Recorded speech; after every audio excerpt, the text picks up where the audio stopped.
Now, do you think there was a conspiracy between the police department and the Killeen Daily Herald to suppress the information? And I know you basically already said that, but just asking specifically, to suppress the information that you had discovered in his case file, like the police statements and stuff like that. Was this intentional? Was it due to incompetence?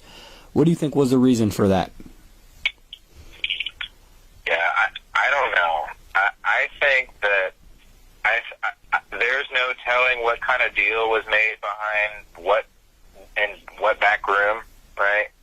For there to not, be a story about this, because what they have in their hands, and they still have it, I know they have it, because I gave it to them, printed it out 2 times, gave one copy to Rose Patrick, gave the other to Dandy. And I made sure that Jacob had an electronic copy, and all the editors had copies. Right? When you get your hands on something like that, that is journalism gold. Like that is someone took a golden goose, came down from the heavens, and started laying priceless little gems in your lap. Okay, that's what that is. The equivalent of getting a document like that is. Okay. And so for them to not have published any of it, any statement, police statement, or done any kind of story on that, definitely to me leaves open the possibility of there being some kind of agreement for something for some reason, right? Either the DA convinced Mr. Gandy that publishing that information would be detrimental to the fairness of a trial and that he should not publish it, or something more sinister, right? Right. And as a news organization, I feel like that is some of that stuff in there should definitely come out before trial. Especially, here we are almost 6 years later. Especially as it relates to police statements. Right. Now, do you, and I don't have many more questions, I don't want to hold you up much longer, but do you believe, Marvin, that he's being honest about how things took place from his vantage point? Or do you think he's lying about it? What is your opinion about Marvin and what he told you? Because he told both of us the same thing, I'm assuming. I'm assuming his story hasn't changed in the amount of time that he's been talking about this. So what is your opinion about Marvin based on what you know about the facts of the case and what you've heard from him? Do you think he's telling the truth, or do you think he's being honest, or what is your opinion about that? I think that Marvin is a genuine person. I find Marvin to be a genuine person. I don't, as a reporter, I try and stay skeptical about everything and everyone. Okay, and I still have my questions about Marvin. I'm not totally convinced that he's innocent, that he didn't kill Dinwiddie. I think chances are he probably did. But I think the real question is, should the state be putting him to death or trying to put him to death for a crime, for the man not knowing that it was a cop, for a man that really very, very well had a right to fear for his life, had everyone else's right to try and defend their life and property with lethal force if necessary. And, I don't know if Marvin is totally innocent, but I don't think he deserves to die. Or, if the evidence shows that the police did not announce themselves, right? Right. And, they were there on false or silly pretenses. And that's a whole nother thing. They didn't find shit at his house. Right. They found jack fucking shit. Right. And a cop died. So we shouldn't be trying. This whole charade is really. I think it really is a charade. And now here we are, 6 years later, and the DA. If his case was so solid, why hasn't he tried it? Exactly. Is the I don't understand why.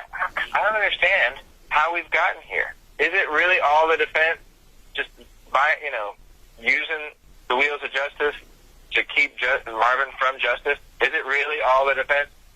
What is the DA doing what is the DA not giving out? I can understand there being a lot of evidence in a case like this. There are a lot of rounds fired. Okay, the FBI, what's it called? It's done the trajectory ballistics investigations that are can't even imagine how long it would take to really do right. Okay, but 6 years, right? What is going on? This is not North Korea. This is the United States of America. And when we have someone that is charged with a crime, we put that person on, and that, the wheels of justice are set in motion, and that person has the right to a trial. Yes. They should not sit in jail for a crime that they have not been convicted of without trial. Right? Right. I cannot believe that I'm yelling at you right now, saying that, and it's 2020. Yeah, absolutely. Now, just a few more. Do you believe that the Castle Doctrine is relevant in this situation? You thought it initially, but do you feel that even more so now based on what you know about the facts of the case, that and even the apparent danger defense? I don't know if you know about that, but let's just stick with the Castle Doctrine. Do you feel even more strongly that that is relevant in this case? Based on what I saw in the statements, yeah, I do feel that it is relevant. Now, I don't know how the law is written in Texas. I'm not an attorney, okay? But on its face, it absolutely is relevant, okay? On its face, if I'm laying in bed and I see shadows outside my door, and I hear whispers, there's a real likelihood somebody's gonna get shot. It ain't gonna. You know what I mean? Absolutely. And they're not announcing themselves as police. As soon as I hear that I'm putting whatever weapons down and I'm obeying the law, right? But if they did not announce themselves, I feel like on its face, a man has a right to. You don't know who's out there, right? And Marvin's a gangster, and he, of all people, you would expect Marvin not to open fire on somebody like, if everybody had kept their story straight at KPD, we wouldn't be in this situation right now. I think that I really fear that that's what's happening right now. Right? This was an obvious no-knock warrant. They couldn't keep the public from hearing about the fact that it was a no-knock warrant. And so now they're basically like, oh, well, shit. And even if it does go all the way through to trial, chances are, who knows what's going to happen on at the state level, at the state appeals level. Because Carlos, what's his name? Garcia? Yeah. Garcia, yeah. Marvin's attorney, is he still his attorney? Yeah, he's one of them. Yep. Yeah, that's what he's known for. He got at least one of the, a very serious, I think it was a murder conviction, It was some kind of something off on appeal. And it's like, so I told Marvin, I was like, dude, I know you don't trust him. I know you don't trust anybody, but that's what this guy does. He's got a plan. I think he's got a plan. Right. And Marvin tried to fire everybody that worked for him because he's paranoid and don't trust nobody. I don't blame him. Right. But I encouraged him to try and, I was like, dude, these attorneys, sometimes they know how to work the system. And Carlos came from Austin or something like that. He's not even, you know what I'm saying? He's an outsider. He's not one of the guys that in Killeen and Bell County and always buddy with the, a lot of times you'll get these defense attorneys who are former prosecutors for the courts and the judges that they work for, because nobody wants to be a defense attorney. Nobody wants to do criminal defense. And so, sometimes they'll put those on the public defender's office. The public defender's office is a former prosecutor. Right. Yeah. So I didn't see a lot of that in Bell County, right? But I know that it exists, especially here in Texas. I've seen it a lot. And so when I saw Carlos Garcia, I was encouraged at first. Like, I really was encouraged. But Marvin was not, right? Marvin was not hearing it. He was like, I don't trust that motherfucker as far as I can I don't give a shit. I tried to fire him basically as soon as he started working for him. Right. So I would just say this. I know Marvin has said that, obviously he didn't know it was the police. They did because they didn't identify themselves. And so that's why he defended himself. That's why he shot, into the darkness. But when they finally identified themselves, that's when he threw down his guns at the front of the house, in front of the apartment, and then ran out the back. And that's when he was accosted. So you believe that's accurate based on, or do you not? You have doubts about it, so you do believe that's an accurate account of what occurred? I just want to get clarification. That's what the police statement said, and that's what Marvin told me, and I don't have any reason to believe that anything other than that happened. Right? Right. Okay. He said he did not know that it was police. Started firing. Once he figured out it was police, he started, I don't know exactly the timeline, if he, figured out it was police and then ran or just ran out the back, Right. I don't really know. And you do firmly believe, based on what you said, and again, I know it's maybe self-explanatory, but I'm going to ask it anyways, you do firmly believe he's been railroaded by the system, or do you, because you have some doubts, maybe he did, because again, it comes back to the Castle Doctrine in apparent danger when it comes to, even if he killed the officer, there was no premeditation, there was no intent. Based on what I know about it, I don't think there was. And so, man has a right to defend his castle, and if someone feels like they're in apparent danger, they have the right to use lethal force. So being a felon, right, or a convicted bank robber, does he have the legal right to use lethal force like that? That's the question. I think the answer is he probably doesn't. Right. So it doesn't really matter how we feel on its face, right? It looks like the Castle Doctrine, and it probably should be.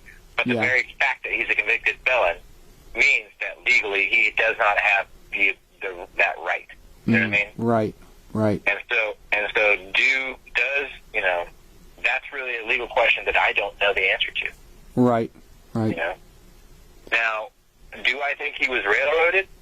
I don't think he was railroaded. I think he was utterly and completely failed by the justice system.